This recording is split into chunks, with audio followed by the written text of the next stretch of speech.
இதில் மேசராசியின் அதிபதி கந்தவேல் முருகன் என்று போற்றப்படும் தமிழ் கடவுள் அம்சமாகிய செவ்வாயாகும். காலபுருஷனின் தலையை குறிக்கும் இந்த ராசியானது முதல் சரராசியாகும். அஸ்வினி, பரணி, கிருத்திகை முதல் பாதம் ஆகிய ராசிகளில் பிறந்தவர்கள் மேசராசிக்காரர்களாக கருதப்படுவார்கள். இது ராசோகுணம் கொண்ட புருஷ ராசியாகும். மேசராசி ஒரு பாவராசியாகும்.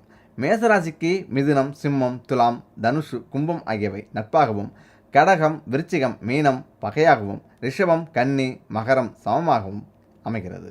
உடலமைப்பு: மேசராசியில் பிறந்தவர்கள் நடுத்தர உயரமும், கம்பீரமான தோற்றமும், நிமிர்ந்த நடையும், கனிந்த பார்வையும், அழகிய நீண்ட புருவங்களும், அழகான பல்வரிசையும் கொண்டவர்கள். அடர்த்தியான தலைமுடி இருக்கும். காதுகள் எடுப்பாக இருக்கும். பார்வைக்கு வெகுளி போல காணப்பட்டாலும் எதையும் கூர்ந்து கவனித்து செயல்படும் ஆற்றல் கொண்டவர்கள். தீர்க்காயிலும் தெய்வ பக்தியும் இரக்க குணமும் அதிகமாக இருக்கும். மேசராசிக்காரர்கள் நல்ல வாக்கு சாதுரியம் கொண்டவர்கள். தங்களுடைய வாக்குவன்மையை பயன்படுத்தி தான் சொல்லும் சொல்லே சரியென வாதிடுவார்கள். அதிலும் இவர்கள் காரியவாதிகள் என்பதால் வாக்கு திறமையால் பிறரை திணறும்படி செய்து தான் செய்த தவறை அப்படியே மறைத்து விடுவார்கள். வீண்பழி சொற்களுக்கும் செவிசாய்க்க மாட்டார்கள். சிரிக்க சிரிக்க பேசி எல்லோரையும் வயிற்குழுங்க சிரிக்க வைக்கும் ஆற்றலும் இவர்களுக்கு உண்டு. இவர்கள் எந்த ஒரு விஷயத்தையும் ஒளிவுமறைவின்றி மனம் திறந்து பேசுவார்கள். தன்னிடத்தில் அன்பும் பாசமும் கொண்டவர்களுக்கு எந்தவித துன்பங்கள் இருந்தாலும் பிரதிபலன் பாராது அவர்களுக்கு உதவுவார்கள். தன்னுடைய கௌரவத்திற்கும் பேருக்கும் களங்கம் ஏற்படாதவாறு பொறுப்புகளை கற்றுக்கொள்வார்கள், ஏற்றுக்கொள்வார்கள். எந்தவித இடையூறுகளையும் பொறுமையுடன் தாங்கி அதை முடித்து விடுவார்கள். கவலைகளை உடனுக்குடன் மறந்துவிடும் ஆற்றலும் நல்ல திறமையும் இவர்களிடத்தில் காணப்படும். இவர்களது அகங்கார குணமும் சுயேட்சையான சுபாவமும் இவரை நேசிப்பவரை கூட வெறுக்கும்படி செய்துவிடும். திடீரென்று மன அமைதியை இழந்து விடுவார்கள். தைரியமும் அஞ்சானஞ்சமும் இவருக்கு உடன் பிறந்தது என்பதால் எதையும் சமாளித்துவிடும் ஆற்றலை பெற்றிருப்பார்கள். மன வாழ்க்கை: மேசராசிக்காரர்களுக்கு எப்பொழுதும் குடும்பத்தில் சிக்கல்கள் ஏற்பட்டு கொண்டே இருக்கும். கணவன் மனைவி அனுசரித்து வாழ்வது என்பது இயலாத காரியம் என்றாலும் குடும்பத்திற்காக அதிகம் பாடுபடுவார்கள். குடும்பத்திற்காக எவ்வளவுதான் உழைத்தாலும் நல்லது செய்தாலும் இவரால் நல்ல பெயரை எடுக்க முடியாது. மனைவிக்கு அடிக்கடி ஆரோக்கிய பாதிப்பு அல்லது கணவனுக்கு பாதிப்பு ஏற்பட மருத்துவ செலவுகள் ஏற்படுவது மட்டுமன்றி மனைவி வழி உறவாலும் அல்லது கணவன் வழி உறவாலும் பிரச்சனைகள் ஏற்படும். இதனால் அடிக்கடி விரக்தி மனோபாவத்துக்கு தள்ளப்படுவார்கள். பொருளாதார நிலை: மேசராசியில் பிறந்தவர்களுக்கு தேவைக்கேற்ற பண வசதிகள் ஏற்பட்டாலும் சேமிக்கும் அளவிற்கு வருவாய் இருக்காது. தான தர்மம் செய்யும் குணம் கொண்டவர் என்பதால் பிறர் இவர்களை எளிதில் ஏமாற்றி காரியத்தை சாய்த்து கொண்டு நன்றியை மறந்து தூற்றுவார்கள். கடன் வாங்கி பிறருக்கு உதவி செய்வதால் வாங்கிய கடனையும் திருப்பி செலுத்த முடியாமல் அவமானப்படுவார்கள். கடன் வாங்கியவர்களும் பணத்தை திரும்ப தராமல் ஏமாற்றுவார்கள். செலவுகள் இவர்களுக்கு அதிகம் என்பதால் வரவு செலவுகளை இவர்களால் திட்டமிட முடியாது. வாழ்க்கையில் சகல வசதிகளும் பெற்று சுகத்தோடு வாழ வேண்டும் என்று இவர்கள் நினைத்தாலும் அது முடியாமலேயே போகும். எதிர்பாராத இன்பங்கள் தேடி வந்தாலும் இவரது கவனக்குறைவினால் அதை நழுவ விட்டு விடுவார்கள். பூர்வீக சொத்துக்களாலும் இவர்களுக்கு அனுகூலம் இருக்காது. எது எப்படி இருந்தாலும் வாழ்வில் ஏற்படக்கூடிய இன்ப துன்பங்கள் சமமாக ஏற்றுக்கொள்ளக்கூடிய மனோபாவம் கொண்டவராக இருப்பார்கள். சாதுரியத்துடனும் திறமையோடும் எதையும் சமாளிப்பார்கள். பண விஷயத்தில் சிந்தித்து செயல்பட்டால் வாழ்க்கையில் வளம் பெருகும் என்பதில் ஐயமில்லை. இதில் புத்திரபாக்கியம்: இவர்களுக்கு பிறக்கும் பிள்ளைகள் நல்ல குணம் படைத்தவர்களாகவும் புகழ் மற்றும் கௌரவம் உயரப்பெற்றவர்களாகவும் இருப்பார்கள். பிறந்த வீட்டிற்கு பெருமை சேர்ப்பவர்களாகவும் தாய் தந்தையை ஆதரிப்பவராகவும் பெரியோர்களின் சொற்படி கேட்டு நடப்பவராகவும் இருப்பார்கள். தெய்வீக காரியங்களில் ஈடுபாடு உடையவராகவும் இருப்பார்கள். மேசராசிக்காரர்களுக்கு பூர்வீக சொத்துக்களால் அனுகூலம் இல்லை என்றாலும் புத்திரர்களால் அனுகூலம் உண்டு என்று சொல்லலாம். இதில் தொழில்: மேசராசியில் பிறந்தவர்கள் சளைக்காமலும் சுயநலம் பிரதிபலன் எதிர்பாராமலும் பரந்த நோக்கத்தோடு செயல்படும் ஆற்றல் கொண்டவர்கள். ஊதியத்தை பற்றி அதிகம் கவலைப்படாமல் எடுக்கும் காரியங்களில் கண்ணும் கருத்துமாக துணிச்சலுடன் செயல்பட்டு வெற்றிகளை பெறுவார்கள். உழைப்பையும் கடமையையும் பெரிதாக கருதுவதால் பிறர் உதவியின்றி சுயபலத்துடன் பாடுபட்டு வெற்றி கொடியை நாட்டுவார்கள். ஜீவனஸ்தானாதிபதி பலம் பெற்றிருப்பதால் வீடு மனை வாங்கி விற்கும் தொழில், என்ஜினியர்கள், மொசைக்கல், நிலக்கரி, பெட்ரோல், மண்ணெண்ணெய், பலவித எண்ணெய் தொழில், விவசாயம் செய்தல், வேலையாட்களை வைத்து வேலை வாங்கும் யோகம் போன்றவை உண்டாகும். மேசராசியில் பிறந்தவர்கள் உண்ண வேண்டிய உணவுகள்: மேசராசியில் பிறந்தவர்கள் கீரை வகை, வெங்காயம், உருளைக்கிழங்கு, பரங்கிக்காய், வெள்ளரிக்காய், கோஸ், பீன்ஸ், அவரைக்காய், எலுமிச்சம், வால்நட், ஆப்பிள் போன்றவற்றை உணவில் சேர்த்து கொண்டால் உடல் ஆரோக்கியமாக சிறப்பாக இருக்கும். இதில் முக்கியமாக மேசராசியின் பண்புகள்: நடத்தை மற்றும் ஆளுமை செவ்வாய் கிரகத்தால் நிர்வகிக்கப்படுகிறது. இவர்கள் வலிமையானவர்களாகவும் எதிலும் ஆர்வம் கொண்டவர்களாகவும் இருக்கிறார்கள். இவர்கள் வாழ்க்கையில் அனைத்திலும் வெற்றி காண்பதற்கு இதுவே காரணமாக இருக்கிறது. அவர்களுடைய வாழ்க்கையும் பிரகாசமாக இருக்கிறது. மேசராசியின் சின்னம்: மேசராசி அடையாளத்திற்கான சின்னம் ராம். இது நீண்ட கூர்மையான கொம்புகளை கொண்ட ஆடு வடிவை கொண்டிருக்கும். இது அச்சமற்ற மற்றும் தைரியமான அணுகுமுறையை வெளிப்படுத்துவதாக இருக்கும். இந்த சின்னத்தைப் போலவே இவர்கள் எந்தவித இடையூறும் இல்லாமல் தங்கள் வாழ்க்கையை தங்கள் விரும்பியபடி வாழ விரும்புவார்கள். அவர்களின் கொள்கைகள் மற்றும் சித்தாந்தங்களில் சமரசம் செய்யாதவர்களாக இருப்பார்கள். மேசராசிக்காரர்களின் உடல் அமைப்பு: மேசராசிக்காரர்கள் தங்களையும் தங்கள் சுற்றுப்புறங்களையும் சுத்தமாக வைத்திருக்க விரும்புவார்கள். எந்த ஒரு பணியை செய்தாலும் அதில் நேர்மை மற்றும் சுத்தம் இருக்க வேண்டும் என நினைப்பார்கள். எப்போதும் எந்த செயலிலும் அவர்களின் கண்களும் காதுகளும் திறந்தே இருக்கும். மேசராசிக்காரர்கள் முக அமைப்பை கவனித்தால் அவர்களின் புருவங்கள் மேல் நோக்கி வளைவதை காணலாம். அவர்களுக்கு எந்த பணி ஒதுக்கப்பட்டாலும் அவர்கள் தரும் முதல் முன்னுரிமை பாதுகாப்பு தான். இதில் மேசராசிக்காரர்களின் ஆளுமை, மேசராசிக்காரர்களின் நற்பண்பு தான் அவர்களுடைய தனித்த அடையாளமாக இருக்கும். இது தவிர செவ்வாய் கிரகமே அவர்களின் ஆளும் இறைவன் என்பதால் அவசரமாக காரியங்களை நிறைவேற்றும் பழக்கமும் இருக்கும். அதே சமயம் இந்த ராசிக்காரர்களின் சிந்தனை மற்றும் எதிர்கால திட்டங்கள் தொலைநோக்கி பார்வை திறனும் சரியான விதத்தில் இருக்கும். மேசராசிக்காரர்களின் பொழுதுபோக்கு, மேசராசிக்காரர்கள் தேர்வு செய்யும் துறைகளில் நல்ல நிலையில் இருப்பார்கள். அதோடு அவர்கள் மிக குறைந்த கடின உழைப்பை மட்டுமே போட்டு முன்னேற்றம் காண்பார்கள்.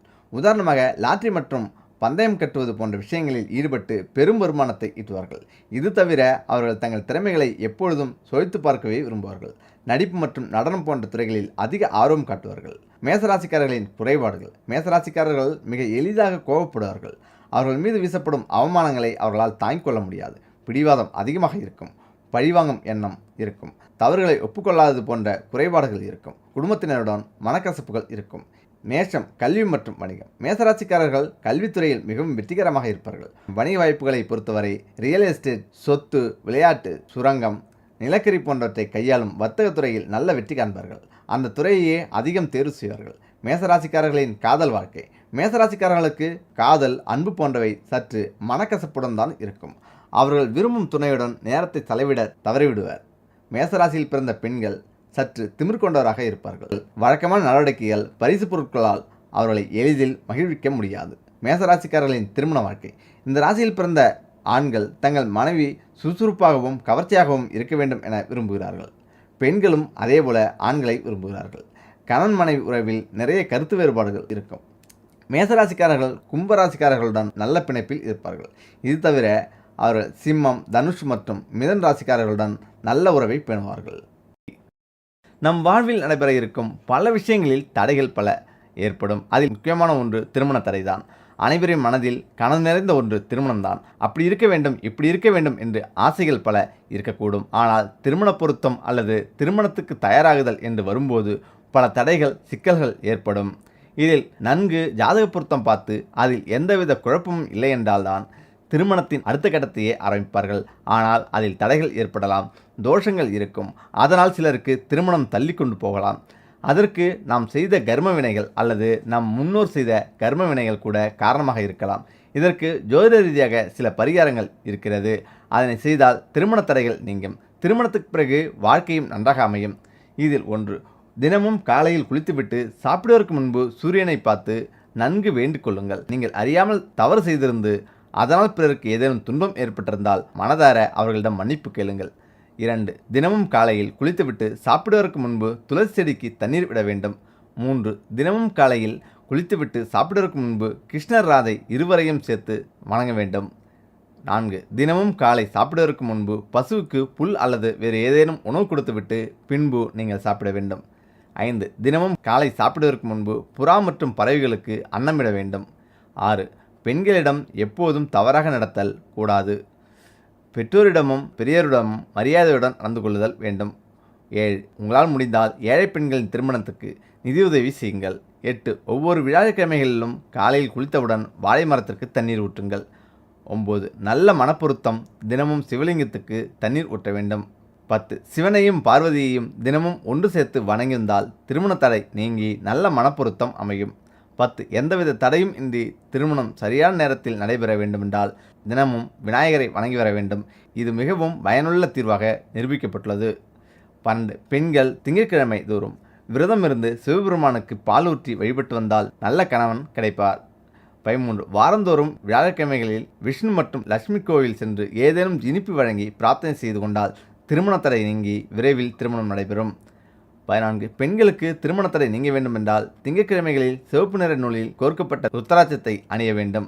15. வியாழக்கிழமைகளில் ஏதேனும் ஏழை சிறுமிகளுக்கு இனிப்பு மற்றும் அழகு சாதன பொருட்கள் வாங்கி கொடுப்பதன் மூலம் கிரகநிலையின் தீய சக்தி மாறி நற்பலன்கள் பெறுவார்கள். 16. திருமண தாமதத்தை நீக்க பெண்கள் கீழே குறிப்பிட்டுள்ள மந்திரத்தை சொல்ல வேண்டும். இந்த மந்திரத்தை ஒரு நாளைக்கு 108 முறை அமைதியான சுற்றுப்புறத்திலும் கிழக்கு நோக்கிய நிலையில் சொல்ல வேண்டும். மிகவும் பயனுள்ள இந்த மந்திரம் ஒரு குறிப்பிடத்தக்க வழியில் உதவக்கூடும். ஓம் நமோ பகவத் ருக்மிணி வல்லாபயே வாகா என்று இதை செய்யுங்கள், நல்லதே நடக்கும். குழந்தை பாக்கியம் கிடைக்க எளிய பரிகாரம். புத்திரதோஷம் நீங்கள் என்ன செய்யலாம்? இதில் ஆண் குழந்தையும் பெண் குழந்தையும் யாருக்கு அமையும்? எந்த யோகம் அமையும்? புத்திர பாக்கியம் யாருக்கு அமையும் என்று பார்த்தால் 5ஆம் பாவத்தில் ஆண் கிரகங்களும் பெண் கிரகங்களும் இணைந்து அமர்ந்திருந்தால் புத்திர பாக்கியமான ஒரு ஆண் ஒரு பெண் குழந்தைகள் உண்டாகும். 5ஆம் அதிபதி ஆண் கிரகமாக இருந்து பெண் கிரக சேர்க்கை பெற்றிருந்தாலும் பெண் கிரகமாக இருந்து ஆண் கிரக சேர்க்கை பெற்றிருந்தாலும் புத்திர பாக்கியம் எனப்படும். ஆண் குழந்தையும் பெண் குழந்தையும் பிறக்கும். திருமணத்துக்கு பின்பு சில பெண்களுக்கு 10வது மாதத்திலேயே இந்த பாக்கியம் கிடைத்து விடுகிறது. ஒரு சிலருக்கு 1 வருடமோ 2 வருடமோ தள்ளி குழந்தை யோகம் அமைகிறது. இன்னும் சிலருக்கு 8-10 வருடங்கள் கழித்து தான் குழந்தை பேர் கிடைக்கிறது. சிலருக்கு குழந்தை பாக்கியம் இல்லாத நிலையும் ஏற்பட்டு விடுகிறது. ஒரு சிலருக்கு முதலில் ஒரு பெண் குழந்தை பிறக்கிறது. அதன் பிறகு ஆண் வாரிசுக்காக தவித்தாலும் அது கிடைப்பதில்லை. அதுபோல் முதலில் ஆண் குழந்தை பிறக்கும் தம்பதியருக்கு பிறகு பெண் குழந்தை பாக்கியம் ஏற்படுவதில்லை. அப்படியே கர்ப்பம் தரித்தாலும் அது தங்காமல் கருசிதைவு ஏற்பட்டு விடுகிறது. இதற்கெல்லாம் என்ன காரணம்? யாருக்கு ஆண் குழந்தையும் பெண் குழந்தையும் பிறக்கும் என்று பார்க்கலாம். எல்லா கிரக அம்சங்கள் யோகம் பிராப்தம் இருந்தாலும் அதை அனுபவிக்கக்கூடிய நேரம் காலம் வர வேண்டும். குழந்தை யோகமும் அப்படித்தான். கணவன் மனைவி இருவருக்கோ அல்லது ஒருவருக்கோ லக்னாதிபதி 4ஆம் அதிபதி 5ஆம் அதிபதி 9ஆம் அதிபதி ஆகியோரின் தசாபுத்தி அந்தரங்களில் குழந்தை பாக்கியம் கூடி வரும். ராகுகேது திசைகளில் யோகாதிபதிகளின் புத்தியில் சந்ததி விருத்தி ஏற்படும். மற்ற தசாபுத்திகளில் தடைகள் கர்ப்பசிதைவு ஏற்பட்டால் உரிய பரிகார தலங்களுக்கு செல்வதன் மூலம் சந்திர புத்தி யோகம் கிடைக்கும். இதில் புத்திரஸ்தானம் 5ஆம் கட்டம் ஒவ்வொன்றிற்கும் ஒரு அத்தியாயம் உள்ளது. அந்த வகையில் 5ஆம் இடம் குழந்தை பாக்கியத்தை குறிக்கும். அந்த வீட்டின் அதிபதியும் மிக முக்கியம். ஒரு பெண்ணின் ஜாதகத்தில் 5ஆம் இடத்தையும் 9ஆம் இடத்தோடு 4ஆம் வீட்டையும் பார்க்க வேண்டும். இந்த 4, 5, 9 ஆகிய வீடுகள் பலம் பெற்றும் அந்த வீட்டுக்குடைய கிரகங்கள் நீச்சமடையாமலும் 6, 8, 12 மறையாமலும் இருப்பது அவசியம். பிள்ளை வரம் இல்லையே என்று பலரும் என்கின்றனர். திருமணம் முடிந்த பின்னர் தம்பதியர் அடுத்ததாக ஆண்டவனிடம் வேண்டுவது பிள்ளை செல்வத்திற்கு தான். இன்றைக்கு பலருக்கும் குழந்தை வரம் கிடைப்பது தாமதமாகிறது.